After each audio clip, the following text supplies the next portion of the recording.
ये 20 बरस शासन में रहने के बाद बिहार के लोगों की बर्बादी और बदहाली के बाद अब नीतीश कुमार 125 यूनिट बिजली फ्री का अगर लॉलीपॉप दे रहे हैं तो कोई इसको मानने वाला नहीं है कि बिहार में कानून व्यवस्था की स्थिति लगातार बिगड़ेगी, अभी और बिगड़ेगी।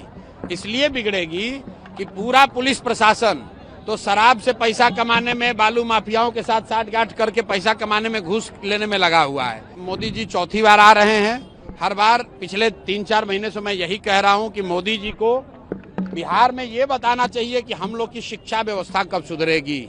मोदी जी को ये बताना चाहिए कि बिहार से पलायन कब रुकेगा।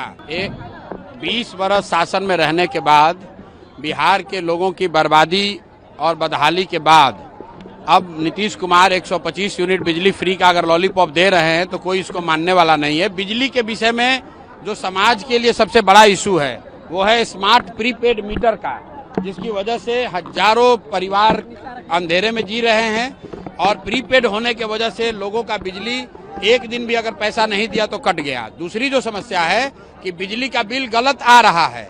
आप बताइए, अगर 100 रुपए के बजाय 500 रुपए बिल आए और फिर उसमें 100 यूनिट आप फ्री कर दीजिए, उससे फायदा क्या है? लोगों का तो उससे नुकसान है। जनता इस झांसे में आने वाली नहीं है। नीतीश कुमार की विदाई तय है। नवंबर के बाद यहाँ बिहार में नया मुख्यमंत्री बन रहा है।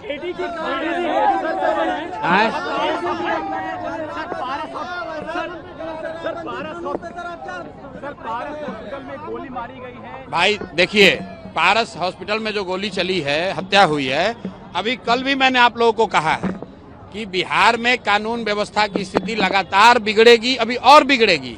इसलिए बिगड़ेगी कि पूरा पुलिस प्रशासन तो शराब से पैसा कमाने में, बालू माफियाओं के साथ साठगांठ करके पैसा कमाने में, घूस लेने में लगा हुआ है।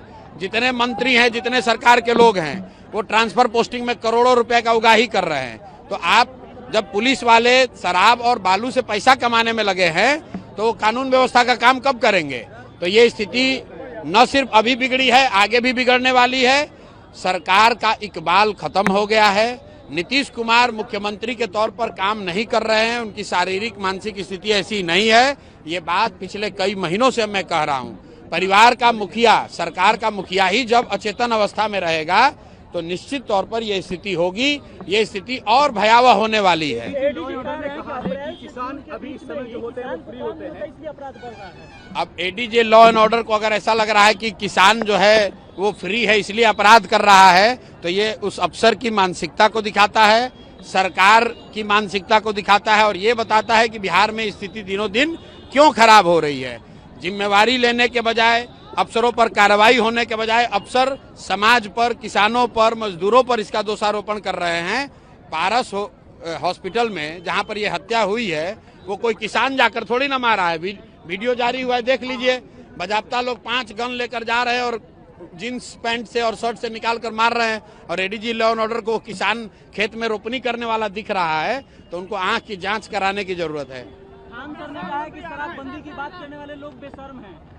अब ये खान साहब का अपना ओपिनियन हो सकता है। प्राइम मिनिस्टर मोतिहारी आ रहे हैं, क्या कुछ कहेंगे आप? क्या डिमांड है? भाई प्राइम मिनिस्टर साहब मोदी जी चौथी बार आ रहे हैं। हर बार पिछले 3-4 महीने से मैं यही कह रहा हूं कि मोदी जी को बिहार में ये बताना चाहिए कि हम लोग की शिक्षा व्यवस्था कब सुधरेगी। मोदी जी को ये बताना चाहिए कि बिहार से पलायन कब रुकेगा।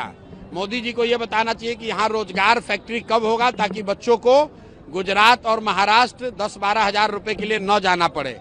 बाकी की जो बात कर रहे हैं मोदी जी कि एक ट्रेन दे देंगे, एक रोड बना देंगे, इसकी हम लोग को जरूरत नहीं है। ये हम लोग सब अपने से कर सकते हैं। हम लोग के बच्चों के लिए रोजगार होना चाहिए, पलायन बंद होना चाहिए। 2 रुपया कम मिले लेकिन बच्चे अपने परिवार के साथ रह सके, लोग अपने परिवार के साथ रह सके, पढ़ाई कर सके, रोजगार कर सके। लोगों की ये इच्छा है। और आपने अभी सभा में देखा, मैंने पूछा भाई अगर वोट बिहार का है तो फैक्ट्री कहाँ लगना चाहिए? लोगों ने कहा बिहार में लगना चाहिए। और मैंने ये भी पूछा कि बताओ 15 साल में आप मोदी को वोट दे रहे हो, बिहार के लोग, मोदी जी ने फैक्ट्री कहाँ लगाया है, बिहार में कि गुजरात में? तो हर व्यक्ति कह रहा है कि नहीं गुजरात में लगाए हैं। और फिर मैंने लोगों से पूछा कि ये आपको आगे मंजूर है? तो लोगों ने कहा ये मंजूर नहीं है। अब ये नहीं चलेगा कि आप वोट बिहार में लीजिएगा और फैक्ट्री गुजरात में लगाइएगा। बिहार में बदलाव होगा, बिहार में जनता का राज होगा, बच्चों के लिए शिक्षा, रोजगार होगा।